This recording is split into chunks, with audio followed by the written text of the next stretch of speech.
Здравствуйте, самые лучшие зрители. Меня зовут Полина. Попросила искусственный интеллект придумать шутку про лоскутное шитье.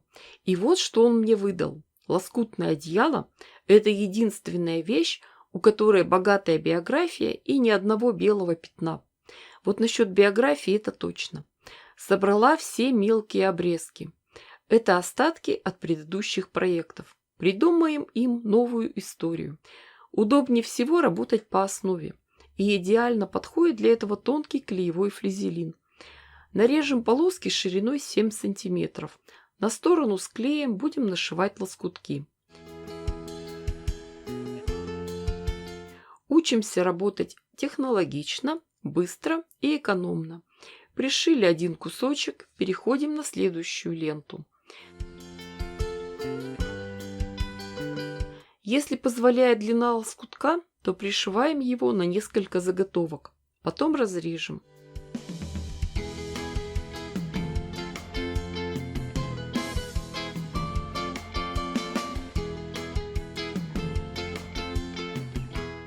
Чем удобен этот способ? Можно пристроить самые разные ткани, даже тонкие, ведь они будут укреплены флизелином.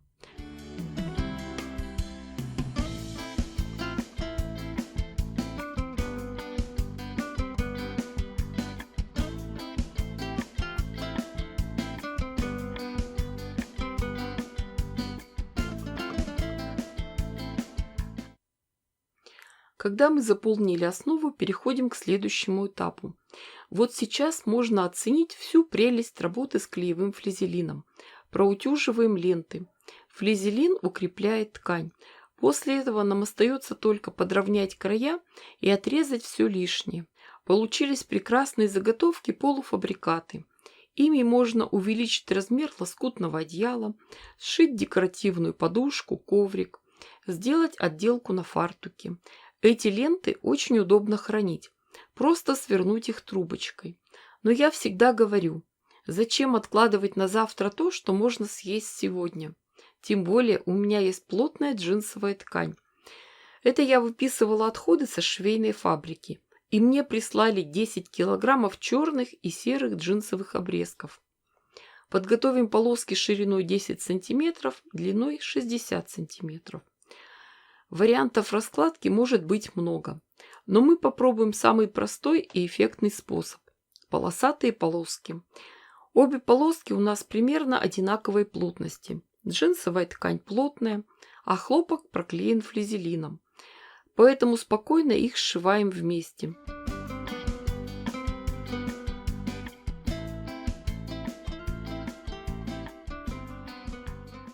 Затем соединение разворачиваем и отстрачиваем.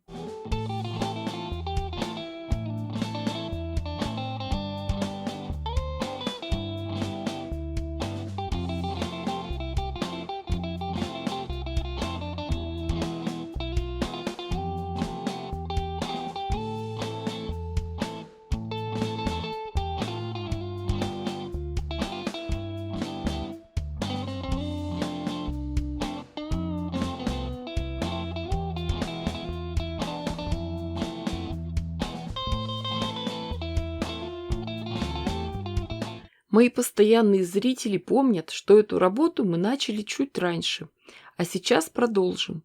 Нам нужна плотная ткань для обратной стороны. Но знал бы прикуп, жил бы в Сочи. Где ж ее взять? У меня нашлись куски плотной мебельной ткани. Сошьем их вместе, чтобы получилось большое полотно.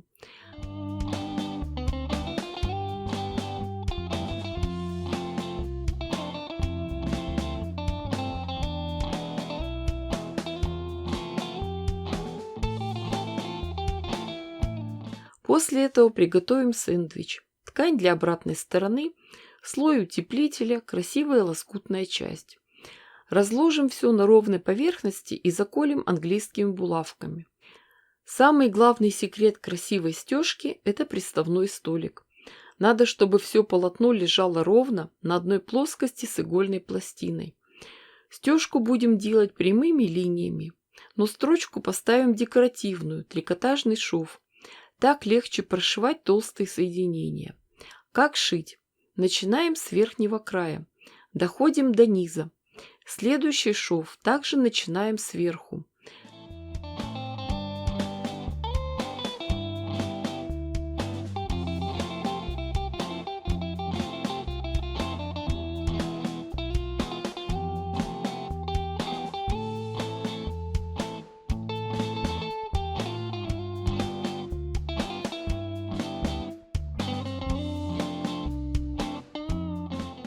Прошили в одном направлении, шьем в другом.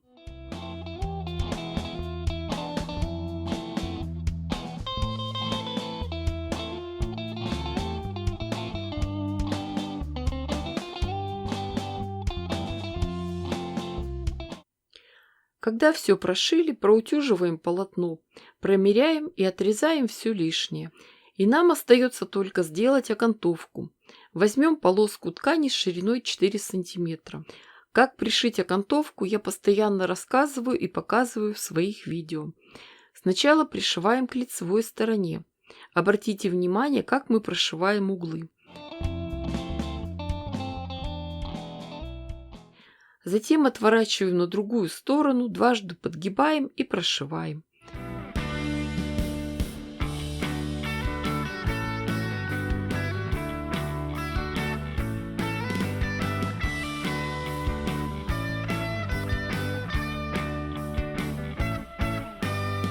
И получилась у нас красота. Коврик. Размер 60 на 120 сантиметров. Просто прелесть. В полосатых полосках. Если жизнь полосатая, то остановись на светлой полосе и иди вдоль. Девочки, дорогие мои, вы же понимаете, что я дала вам идею. Шейте, творите, вытворяйте. Не ждите чудес, чудите сами. Уверена, что у вас все получится гораздо лучше, красивее и интереснее, чем у меня. Ставьте классы, пишите комментарии. Огромное спасибо всем, кто поддерживает меня на Бусти. С вами была Полина. Всем пока-пока и до скорых встреч!